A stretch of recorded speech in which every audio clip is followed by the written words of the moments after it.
చూపులకెన్నడు దొరకనిది రంగు రూపు లేని మది రెప్పలు తెరవని కన్నులకు స్వప్నాలెన్నో చూపినది వెచ్చని చెలిమిని పొందినది వెన్నెల కళగల నిండుమది కాటుక చీకటి రాత్రికి బాటను చూపే నేస్తమది చేతికి ఆదని జాబిలిలా కాంతులు పంచే మణిదీపం కొమ్మల చాటున కోయిలలా కాలం నిలిపే అనురాగం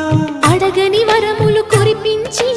అమృత వర్షిణి అనిపించే అమూల్యమైన పెన్నిధి శుభోదయాల సన్నిధి మనస్సనేది